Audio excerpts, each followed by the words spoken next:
My mother-in-law brought a fake lawyer to force me to sign my house over, even sued me for ownership. So I exposed everything in court and she lost badly. But then I found her snooping around the house again. I've been debating whether or not to share this, but I finally decided to go for it. This story is a mix of weird, frustrating, and now that it's over, kind of funny. To start, I'm a 35-year-old guy who's been a lawyer for a little over 10 years. I don't go around broadcasting it because it's usually better to let people underestimate me. Plus, when you tell someone you're a lawyer, they either want free advice or act weird about it, so I just keep it low-key unless I have to bring it up. My wife Stacy and I have been married for about 6 years, and things are great between us. We're a team, which is important when you're dealing with certain family members like her mom, Patty. Now, Patty is, let's say, intense. She's one of those people who believes she's always right, always knows best, and always has to be involved in everything. From the moment I met her, it was clear she wasn't thrilled about me. For context, Stacy grew up in a pretty tight-knit family, but Patty was the ringleader. She controlled everything from the family vacations to who brought what to Thanksgiving dinner. She's the kind of person who has opinions about everything, and she's not shy about sharing them. When I came into the picture, I think Patty saw me as some kind of threat. I wasn't the high society doctor or businessman she probably envisioned for her daughter. I grew up middle class, worked my butt off to get through law school, and now I'm doing pretty well for myself, but Patty couldn't care less about my accomplishments. To her, I was the guy who was taking her daughter away. At first, I tried to keep things civil. I mean, she's my mother-in-law and Stacy loves her, so I figured I'd just grin and bear it, but Patty made that really difficult. She had this way of making little comments that sounded innocent on the surface, but were clearly meant to dig at me. Like at family dinners, she'd say stuff like, "Oh, you're a lawyer, my cousin's son is studying law at Harvard," or "It's nice that you work so hard." Stacy's ex never had to, his family has real money. Stacy, to her credit, always had my back. She'd call her mom out, but Patty would play the victim every time, saying she was just making conversation or didn't mean anything by it. Classic Patty. The real drama started when my uncle passed away 2 years ago. He left me this little beach house in his will. It's nothing fancy, just a small 2-bedroom place that's been in the family for years. The paint's peeling, the roof needs some work, and the plumbing is questionable, but it's got charm. Stacy and I fell in love with it immediately, and we decided to fix it up and use it as a weekend getaway spot. As soon as Patty heard about the beach house, she started acting weird. At first, it was just little comments like, "Oh, a beach house? That's a lot of responsibility for someone your age," or "Are you sure you can afford to keep it up?" Stuff that was annoying but easy to brush off, but then she started showing up unannounced, claiming she was just in the area. By the way, we live about 60 miles from her and the beach house is even farther, so her excuse didn't make any sense. One day I caught her snooping around the house while Stacy and I were out. Our neighbor, an older guy named Frank, who's retired and keeps an eye on the area, called me to let me know he saw a woman with big hair poking around on the property. Patty has hair that could survive a tornado, so I knew it was her. When I confronted her, she acted like it was no big deal. "I just wanted to make sure everything was okay," she said, like she hadn't just trespassed on my property. Things got even weirder when I started noticing small changes around the house. A chair would be moved, a window would be unlocked that I was sure I'd locked, or little items would be out of place. Stacy thought I was imagining things, but I knew something was up. One day I came back from running errands and found a folder sitting on the kitchen table. Inside were a bunch of papers, property documents to be exact. At first I thought it was some kind of prank, but then I saw Patty's handwriting in the margins. She'd scribbled notes like family legacy and secure ownership. That's when it clicked. Patty wasn't just being nosy, she had some kind of plan for the house. I decided to keep quiet about it for a while and just gather information. As a lawyer, I've learned that it's better to have all the facts before you confront someone, plus I wanted to see how far she'd go. I set up a couple of cameras around the house, not in a creepy way, just in the common areas to catch anything suspicious. Sure enough, within a week, I had footage of Patty letting herself in with a spare key she must have copied without our knowledge. When I showed the footage to Stacy, she was livid. She confronted Patty, who denied everything at first, then shifted gears and said she was just trying to help. Stacy told her to stay away from the house, and for a while things seemed to calm down, but I should have known Patty wouldn't let it go that easily. About 6 months later, that's when things really went off the rails. Patty showed up at the beach house one sunny Saturday morning, uninvited, big shocker, with a man she proudly introduced as my lawyer. I was mid-bagel enjoying the peace and quiet when Stacy called me out from the porch. I stepped outside, and there they were. Patty in her signature too-tight blazer and towering hair, and this guy who looked like he'd just Googled business casual 5 minutes before leaving the house. He was holding a briefcase that might have been older than me and had this nervous look like he wasn't entirely sure why he was there. "Good morning," Patty said brightly, as if she hadn't just barged onto private property. "We need to talk about some important family matters." I raised an eyebrow. "Is that so?" "Yes," she said, sweeping past me like she owned the place. "It's about the future of this house, and by the way, you're welcome for me coming all this way to help you sort it out." Now, I'll admit I was curious. Patty wasn't subtle, but she wasn't usually this bold either. I figured I'd let her dig her own grave before stepping in. Stacy, meanwhile, was staring at her mom like she'd just announced she was running for president. Patty gestured to this kitchen table, where she promptly sat down and opened up a manila folder. "Todd, let's get started," she said, snapping her fingers at the guy in the Halloween suit. Todd, who looked like he wanted to be anywhere else, fumbled with his briefcase and pulled out a stack of papers. I glanced at Stacy, who mouthed, "What the hell?" I shrugged. This was Patty's show, and I wasn't about to interrupt the performance. This, Patty began tapping the top sheet with a manicured finger, is a transfer of ownership agreement. It's very simple. You and Stacy will sign the house over to me, and I'll ensure it remains within the family for generations to come. I stared at her, trying not to laugh. "You want us to sign the house over to you?" She said yes, as if it were the most reasonable request in the world. "It's for the best. You're young, inexperienced, and frankly, this kind of property is a lot of responsibility. It needs someone who understands its value, and that someone is you." I asked, barely holding back a grin. "Exactly," she said, looking proud of herself. "It's not personal, dear, it's just what's best for the family." Todd, who had been shuffling papers around like a magician preparing for a card trick, finally spoke up. "If you'll just take a look here," he said, sliding a paper toward me. I picked it up and scanned it quickly. It was a joke. The wording was sloppy, half the clauses were missing, and there were typos everywhere. Everything about this lawyer screamed fake, from his nervous sweating to the way he couldn't make eye contact. I decided to have some fun. I asked him some basic legal questions any first-year law student could answer. I watched him squirm and stumble while Patty kept trying to cut in. "Patty," I said, setting the paper down, "did you write this yourself?" Her face flushed. "Of course not. Todd is a professional." "Right," I said, turning to Todd. "So, Todd, what law school did you go to?" He blinked. Well, I didn't exactly finish." I cut him off. "Okay, no problem. What's your bar number?" Todd started sweating. I'm not officially licensed." "Not officially licensed," I repeated, feigning confusion. "So, you're not a lawyer?" He stammered something about being in the process, but I didn't let him finish. "Got it. Thanks, Todd." Patty jumped in, clearly irritated that her plan was unraveling. "Let's not get distracted by technicalities. The important thing is that we move forward with the transfer." Patty, Stacy said, her voice sharp. "Are you serious right now? You brought a fake lawyer to our house and expect us to just hand it over to you." "It's not fake," Patty snapped. "Todd is perfectly capable of handling this." "Sure," I said, leaning back in my chair, "but just for fun. Let's see how capable he is. Can you explain to me the difference between a quitclaim deed and a warranty deed?" Todd froze like a deer in headlights.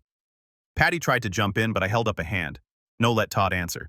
Todd mumbled something about legal terms and specific clauses, but didn't actually say anything coherent. I nodded like I was impressed.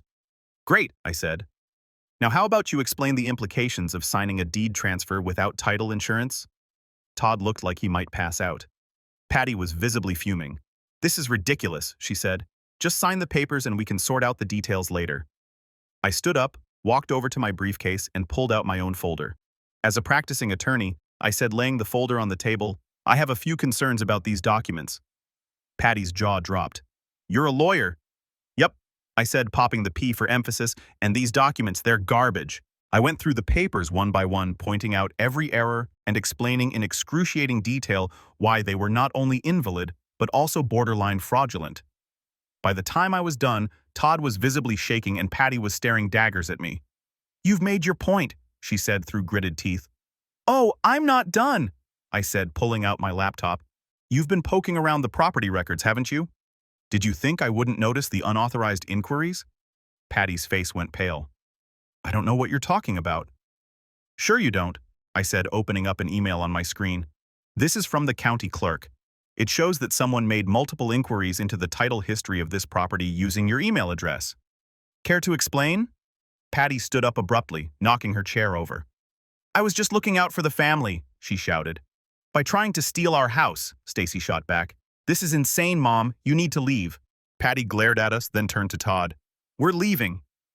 Todd didn't need to be told twice. He grabbed his briefcase and practically sprinted out the door. Patty followed, but not before throwing one last line over her shoulder. You'll regret this. Once they were gone, Stacy and I just sat there in stunned silence for a moment.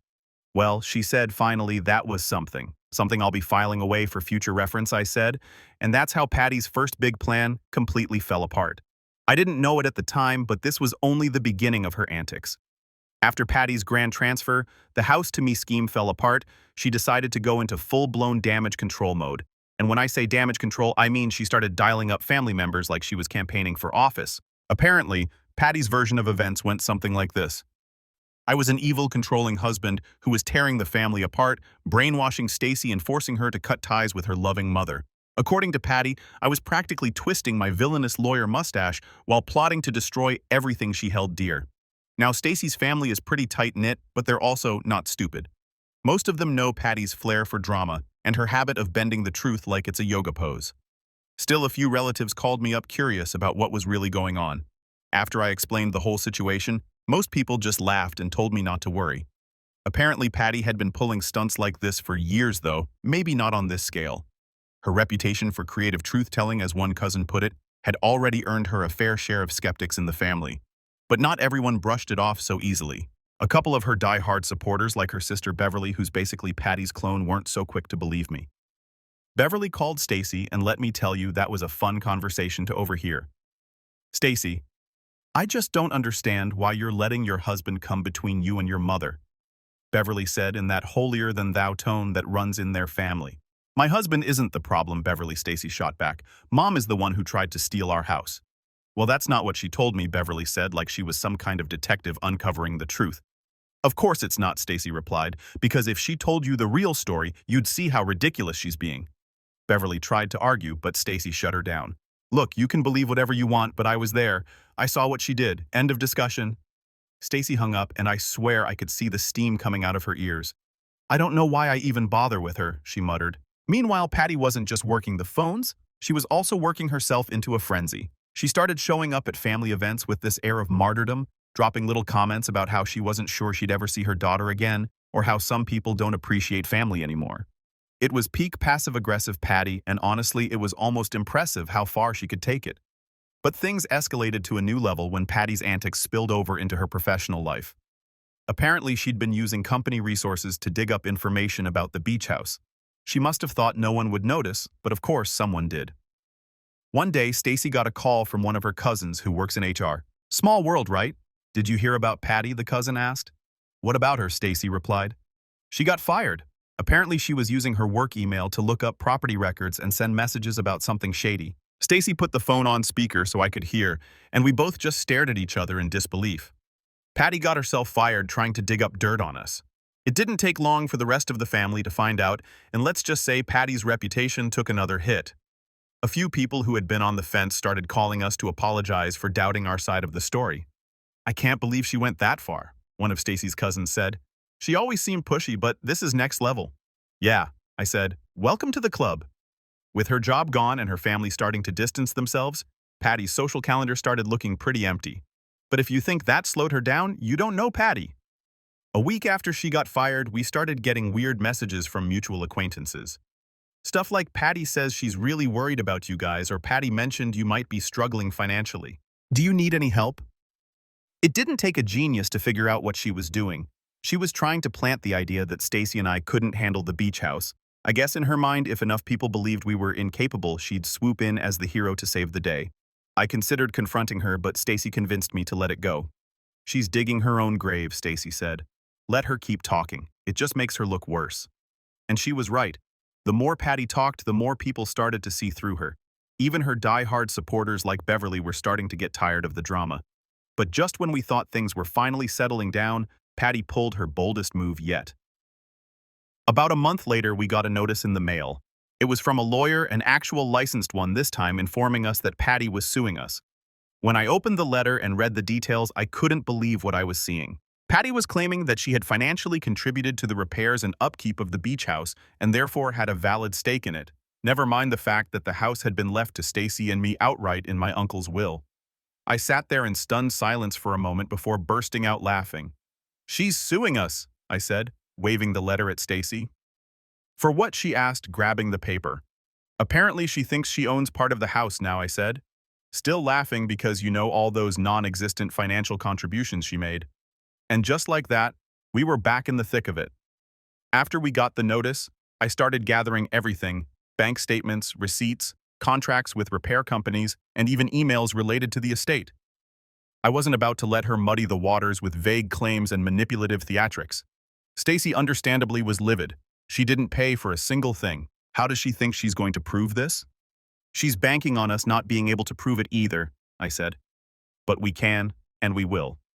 Her whole case is smoke and mirrors." "What do we do now?" Stacy asked. "We show up to court and we let her dig her own hole," I replied.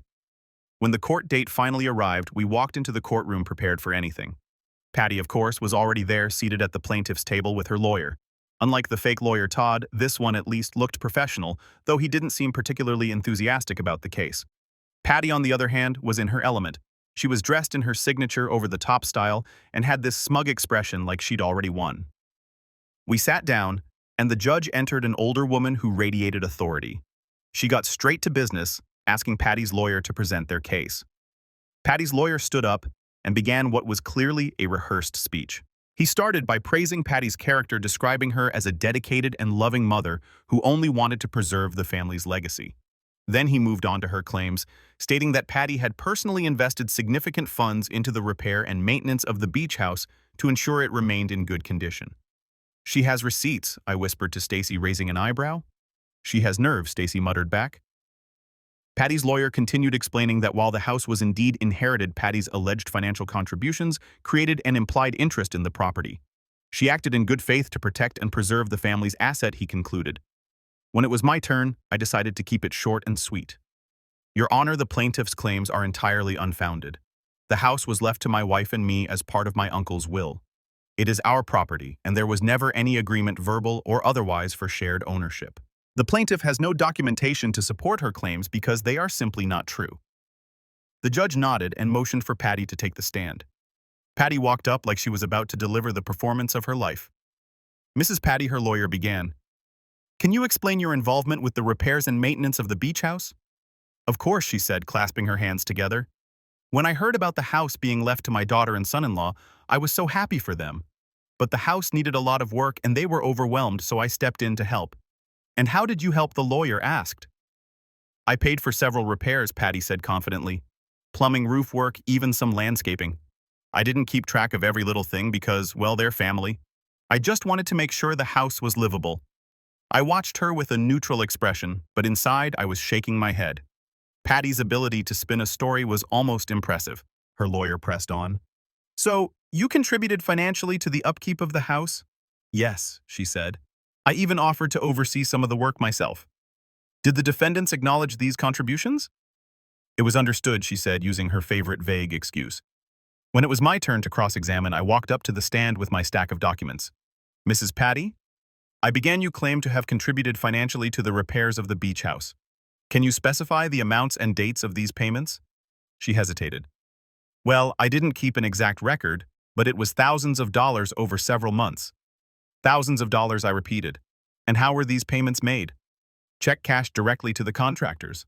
"Mostly cash," she said, shifting in her seat. "Cash," I said, letting the word hang in the air. "And you don't have a single receipt, invoice, or bank statement to corroborate these contributions?" She hesitated. "It was informal. Family doesn't always keep track of these things." "Interesting," I said, turning to the judge, "because I have here a complete record of all payments made for the repair and maintenance of the beach house. Every single one was made from our joint account, and I have the receipts and contractor invoices to prove it." I handed the documents to the judge, who began flipping through them. "Mrs. Patty," I continued, "you also mentioned offering to oversee some of the work yourself. Can you tell us which contractors you worked with?" She paused, clearly scrambling for an answer. "It wasn't a formal arrangement," she said finally. "That's convenient," I replied, "because according to these emails from the contractors, every interaction regarding the repairs was handled by me or my wife. Your name doesn't appear anywhere." The judge looked up from the documents, her expression unreadable. Mrs. Patty, do you have any evidence to support your claims? Patty stammered. I told you I didn't keep records. I wasn't expecting to need them. I stepped back to my table and pulled out one last piece of evidence. Your Honor, I'd also like to submit a copy of the will, which clearly states that the house was left solely to my wife and me. There is no mention of shared ownership or any financial obligations. The judge took the document and glanced at it briefly. Then she turned back to Patty. Mrs. Patty, she said, her tone firm. This case relies entirely on your assertion that you contributed financially to the property, yet you have provided no evidence to support this claim. Meanwhile, the defendants have provided ample documentation to refute it. Do you have anything else to add? She didn't. For the first time, she seemed to realize just how bad this was going for her. The judge dismissed the case shortly after that ruling entirely in our favor. But before the gavel fell, she added a pointed remark. Mrs. Patty, I strongly advise you to think carefully before pursuing legal action in the future without evidence to support your claims. Court resources are not here for baseless disputes. As Stacy and I walked out of the courtroom, I couldn't help but feel a mix of satisfaction. Patty had tried her best to undermine us, but the truth had prevailed. Of course, knowing Patty, I doubted this was the end of her meddling. And well, I was right. After losing in court so decisively, you'd think she'd take a moment to reflect, maybe reconsider her life choices. But no. Patty doubled down in the only way she knew how by trying to spin the narrative in her favor. The first ripple of fallout came almost immediately. Patty's failed lawsuit became the family's new favorite topic of discussion. Word spread quickly, and within days I started getting calls and texts from relatives. Most of them wanted the juicy details, but some were genuinely shocked by the lengths Patty had gone to. My favorite call came from Stacy's cousin Brenda, who always had a knack for delivering brutal honesty. She really thought she was going to win. Huh? Brenda said, laughing. I mean, I knew Aunt Patty was bold, but this is a whole new level. Honestly, I don't even know why she thought anyone would believe her. She's been pulling this kind of crap for years. That sentiment became a common theme in the family. People started sharing stories about times when Patty had manipulated, lied, or otherwise inserted herself into situations where she didn't belong. It was like her courtroom flop had opened the floodgates, and everyone was finally ready to air their grievances. Apparently, years ago, she had tried to get control over her sister's finances by claiming her sister was too stressed to handle money. Another time, she had convinced a cousin to hand over a family heirloom because it would be safer with her, and the heirloom mysteriously disappeared after that. Stacy and I mostly stayed out of the gossip, but it was hard not to feel a little vindicated. Patty's carefully crafted image as the family matriarch was crumbling, and it wasn't because of anything we did. She had dug this hole all on her own. But while the family was turning against her, Patty wasn't about to let go of her grudge. She started sending Stacy these long, guilt-trippy texts about how the court case had hurt her deeply and how she couldn't believe her own daughter would betray her like that. She's acting like we dragged her to court, Stacy said, rolling her eyes as she read the latest message. Typical Patty, I said. She's not sorry for what she did, she's just sorry it didn't work. Stacy ended up blocking her number for a while, which only escalated things further. Patty took to social media posting vague, passive-aggressive statuses about being abandoned by those you love most. I give it 2 days before she's on Facebook Live crying in front of a bunch of ceramic angels, I joked. It was funny at first, but then Patty started trying to recruit allies. She called up anyone who would listen, spinning a sob story about how Stacy and I had turned on her and how all she wanted was to keep the family together. One of the first people she called was her sister Beverly, who had always been one of Patty's staunchest supporters. But even Beverly seemed to have her limits. She called me crying. Beverly told Stacy during a phone call, but honestly, I didn't know what to say.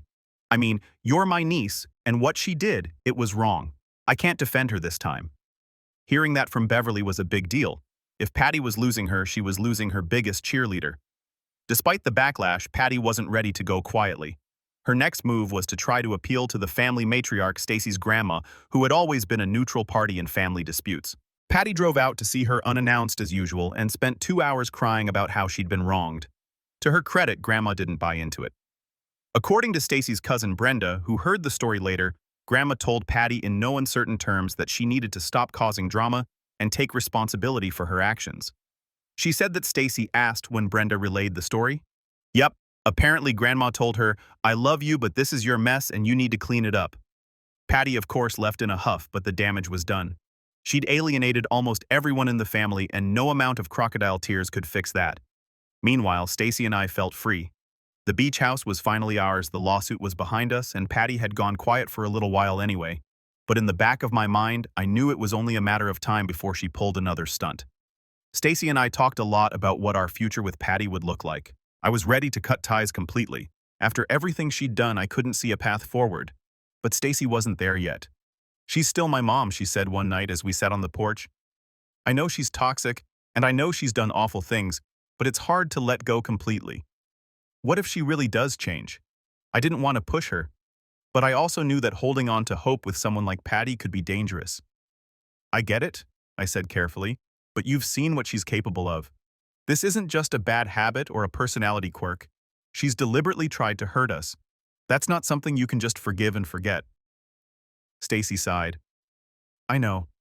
I don't know if I'm ready to walk away completely." So we compromised. Stacy kept minimal contact with Patty, an occasional text or a quick phone call, but we set firm boundaries. No unannounced visits, no discussions about the house, and no manipulation. For a while, it seemed to work. Patty stayed relatively quiet, only reaching out to Stacy with surface-level conversations. I could tell it was hard for Stacy to keep her distance, but she was holding firm and I respected her for it. Then Patty did what classic her does best. She crossed the line. It started innocently enough. Stacy got a call from a cousin who mentioned that Patty had been talking about the beach house again. She said something about how it should have stayed in the family, the cousin said. "I didn't think much of it, but I figured you'd want to know." Stacy brushed it off, thinking it was just Patty venting. But I could see the worry creeping in. "What if she's planning something?" she asked me. "She wouldn't be that stupid," I said. "Not after what happened in court. She knows she can't win." But I underestimated just how far Patty was willing to go. One weekend, Stacy and I drove out to the beach house to spend a couple of days relaxing. As we pulled into the driveway, something felt off. The front door was slightly ajar and there was a box sitting on the porch. "What the hell?" Stacy said, getting out of the car. We walked up to the door cautiously. I pushed it open and my stomach dropped. The living room was a mess. Furniture had been moved, drawers were open, and there was a stack of papers on the coffee table. On top of the pile was a note in Patty's unmistakable handwriting. It read, "I'm sorry, but I had to step in. This house is too important to let you ruin it. You'll understand someday." Stacy stood frozen, staring at the note. "She was here," she said, her voice shaking. I picked up the papers and started flipping through them. They were estimates for repairs and renovations. New flooring, updated appliances, landscaping. It was like Patty had come in and started planning a full remodel without telling us. "She broke in," I said, anger rising in my chest. "She let herself into our house and decided she was in charge." Stacy sat down on this couch, her face pale. "I can't believe this," she whispered. I grabbed my phone and pulled up the security camera app. Sure enough, there she was. Patty walking into the house with a clipboard and a tape measure like she was auditioning for HGTV. She had spent hours in the house going through our things and making notes. Stacy watched the footage with me, her expression hardening with every passing second. By the time we got to the end, she was furious. "She didn't just cross the line," Stacy said quietly. "She obliterated it." I nodded. "This is who she is, Stacy. She's not going to change. She's always going to feel entitled to control your life." Stacy was quiet for a long time. Finally, she looked at me and said, "You know what? I'm done. I can't do this anymore." That night, Stacy called Patty and confronted her. "I can't believe you would do this," she said. "You broke into our house. You went through our things. How could you think that's okay?" Patty tried to play the victim as always. "I was just trying to help," she said. "You've been ignoring me, and I thought this would show you how much I care." "This isn't love," Mom, Stacy said firmly. "This is control, and I'm done letting you manipulate me." Patty started to cry, but Stacy didn't waver. "I don't want to hear from you anymore," she said. "Not until you've actually changed, and I mean really changed. I'm blocking your number, and I don't want you coming near us or the house again." Patty tried to argue, but Stacy hung up. Then she blocked her number and deleted her from all her social media accounts. It wasn't an easy decision for Stacy, but it was the right one. Patty had crossed so many lines that there was no coming back from it. In the days that followed, Stacy and I both felt a strange mix of relief and sadness. Cutting ties with Patty wasn't something Stacy had ever wanted to do, but it had become clear that there was no other option. "This isn't just about us anymore," Stacy said one evening as we sat on the porch. It's about protecting our future, our peace. She doesn't get to take that from us. The beach house, once a symbol of Patty's interference, was now a sanctuary, a place where we could finally move forward without looking back. And that more than anything was worth every battle we'd fought.